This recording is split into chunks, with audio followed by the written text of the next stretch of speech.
Fala, galera da Loucos por Vasco! Hoje o vídeo está recheado de informações importantes que você não pode perder. Vamos falar de 3 notícias quentes que prometem mexer com o coração de qualquer vascaíno. Então, já deixa aquele like, se inscreve no canal e fica comigo até o final, porque a última notícia vai te surpreender. O futebol tem uma capacidade única de tecer narrativas de redenção, de transformar dramas profundos em epopeias de superação. A trajetória do Vasco da Gama no Campeonato Brasileiro de 2025 é, talvez, o mais contundente exemplo dessa mágica. O que se desenhou no primeiro turno como um roteiro de instabilidade, apreensão e resultados decepcionantes, metamorfoseou-se em uma arrancada avassaladora, uma campanha de cinema que não apenas afastou os fantasmas do passado, mas catapultou o clube para o centro do protagonismo nacional. Os números, frios e irrefutáveis, contam uma história de domínio absoluto, com 23 pontos conquistados, 26 gols marcados e 7 vitórias em 11 jogos. O Vasco não é apenas um time em boa fase, é, estatisticamente, a melhor e mais temida equipe do retorno do campeonato. A transformação é tão drástica que parece pertencer a realidades distintas. O time que antes demonstrava fragilidade e sofria para impor seu jogo, hoje exibe uma autoridade inquestionável, seja em São Januário ou nos domínios mais hostis. A mudança orquestrada por Fernando Diniz foi sistêmica. A defesa, antes um ponto de vulnerabilidade, encontrou uma solidez impressionante, sustentada por atuações seguras de pilares como Carlos Cuesta. O meio-campo, agora sob a batuta de um revigorado Felipe Coutinho e a intensidade incansável de Nuno Moreira, tornou-se um dínamo que dita o ritmo das partidas, combinando marcação e criatividade com uma fluidez invejável. E o ataque? O ataque se tornou uma máquina demolidora, o mais letal do segundo turno, com uma média superior a 2 gols por jogo que aterroriza qualquer sistema defensivo. Essa nova força não foi construída contra adversários menores.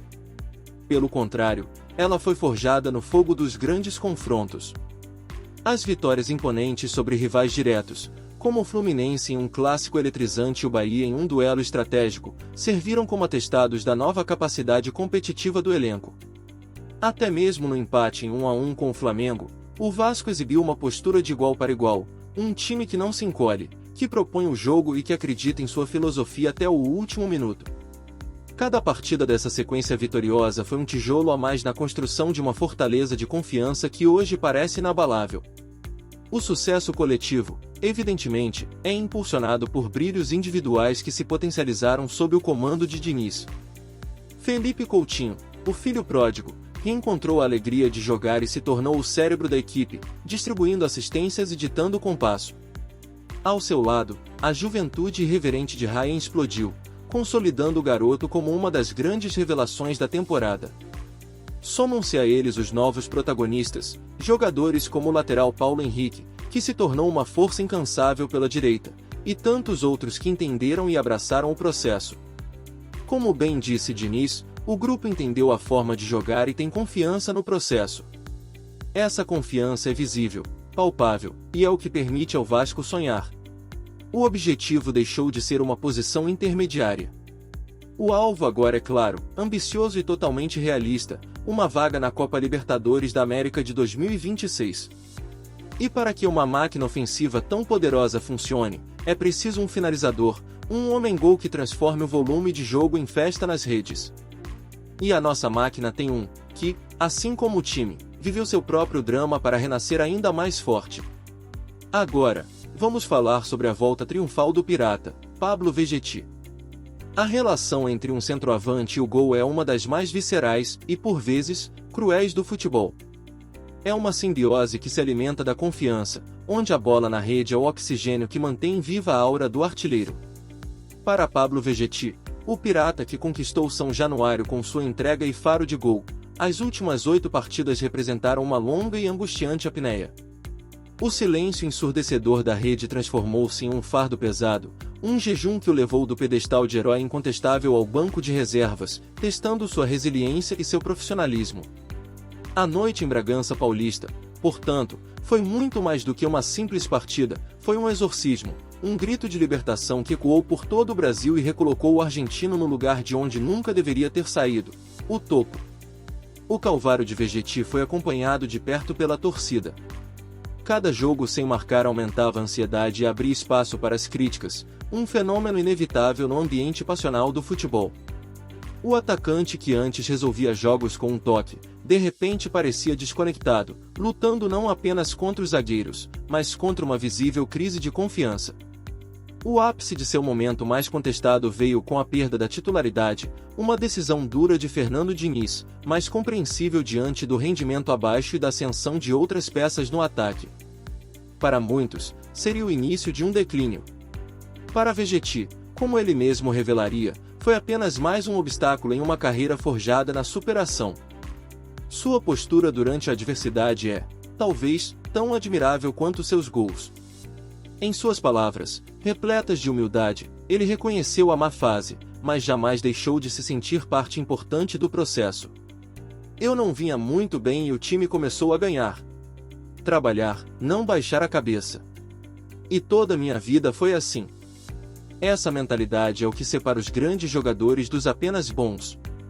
Ele entendeu o momento, apoiou os companheiros e esperou sua chance, que veio com a suspensão de Raya. E quando a oportunidade surgiu, ele a agarrou com a fúria de quem estava represando o grito de gol por tempo demais. A história de seu retorno triunfal ganha contornos quase místicos com o episódio envolvendo Biro, o auxiliar de serviços gerais do clube. A profecia de que ele marcaria 2 gols não é apenas uma anedota curiosa, é um testemunho poderoso do ambiente de união e do carinho que permeia o Vasco. O abraço sincero entre o artilheiro e o funcionário na saída de campo, com Vegetti chamando-o de irmão, humaniza o ídolo e revela a força dos laços criados nos bastidores, uma energia positiva que, invariavelmente, se reflete dentro das 4 linhas. Os 2 gols foram a catarse, mas suas consequências foram pragmáticas e avassaladoras. Com eles, Vegetti não apenas se reencontrou, mas se catapultou de volta à elite dos artilheiros do país. Isolou-se ainda mais como o maior goleador do Brasil na temporada, com 26 tentos, e saltou para a vice-artilharia do Brasileirão, com 14, apenas um gol atrás dos líderes. A caça ao topo foi oficialmente declarada. O Pirata voltou a navegar em águas conhecidas, pronto para brigar por sua terceira artilharia com a camisa cruz-maltina, um feito que o consolidaria como um dos maiores finalizadores da história recente do clube. E para que a redenção de um artilheiro seja completa, ele precisa de um time que cria as oportunidades. Ele precisa de companheiros que desequilibrem o jogo, que abram as defesas com velocidade e talento. Um desses companheiros, fundamental na vitória em Bragança, foi uma aposta pessoal e arriscada de um homem nos bastidores, um diretor que bancou sua visão e trouxe para o Vasco uma peça que hoje se mostra decisiva. Agora, vamos descobrir a história por trás da contratação do colombiano Andrés Gomes. Nos grandes espetáculos do futebol, os holofotes se voltam naturalmente para os artistas do gramado, o artilheiro que balança as redes, o meia que rege a orquestra, o zagueiro que ergue uma muralha. Seus nomes são cantados nas arquibancadas e estampados nas manchetes. No entanto, por trás de cada arrancada vitoriosa, de cada time que se reconstrói e surpreende, existe uma arquitetura silenciosa, um trabalho meticuloso realizado nos bastidores, longe dos aplausos e da glória imediata. No Vasco da Gama de 2025, um dos principais arquitetos dessa reconstrução atende pelo nome de Edmar Lopes, e a contratação do atacante colombiano Andrés Gomes é o seu mais notável monumento à visão, coragem e convicção. A janela de transferências do meio do ano encontrou o Vasco em um momento de necessidade. Era evidente que, para alçar voos mais altos, o elenco precisava de peças que agregassem qualidades específicas, sobretudo velocidade e capacidade de quebrar as linhas defensivas adversárias. O mercado, como sempre, oferecia opções, e o clube se viu diante de uma encruzilhada. De um lado, um nome que surgia com força nos bastidores era o de Inestrosa, uma jovem revelação do Atlético Nacional da Colômbia, um caminho aparentemente mais seguro, de um talento em ascensão em um mercado bem conhecido. Do outro, um nome que gerava desconfiança, Andrés Gomes, um jogador de 23 anos que vivia um período de ostracismo no futebol francês. É neste ponto que a visão de um diretor de futebol se sobrepõe à estatística fria e à opinião popular. Contratar Inestrosa seria a decisão cômoda, facilmente justificável. Apostar em Gomes, um jogador que não vingou no competitivo futebol europeu, era um risco considerável. Um erro poderia custar não apenas dinheiro, mas também a confiança no trabalho do departamento de futebol. Foi nesse cenário de incerteza que Admar Lopes não apenas sugeriu, ele bancou. Ele peitou a desconfiança e convenceu todo o corpo técnico e diretivo de que o colombiano era a aposta certa.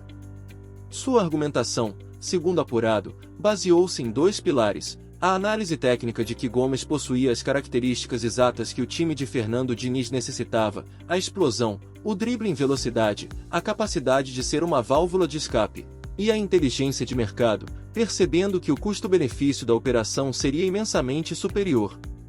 Admar enxergou em Gomes a peça que faltava no quebra-cabeça tático do Vasco, uma oportunidade de mercado que outros haviam deixado passar, ofuscados por sua passagem discreta pela França. Ele confiou em seu Souting, em sua capacidade de projetar o desempenho de um atleta em um novo ambiente, e bateu o pé pela contratação. A decisão, hoje, se revela não apenas acertada, mas genial. Andrés Gomes não foi apenas mais um reforço, ele se tornou o titular absoluto e uma das armas mais letais da equipe. Com 4 assistências na conta, a última delas um primor de velocidade e precisão para o gol de GB contra o Bragantino, ele se transformou no terror das defesas. A aposta, antes arriscada, transformou-se em um dos maiores acertos do clube na temporada. A história da contratação de Andrés Gomes, portanto, uma lição sobre a gestão moderna do futebol. Ela ensina que o sucesso não reside apenas em contratar os nomes mais óbvios, mas em identificar o potencial onde outros veem o fracasso. Revela a importância de ter um profissional com a coragem de assumir a responsabilidade por uma aposta impopular.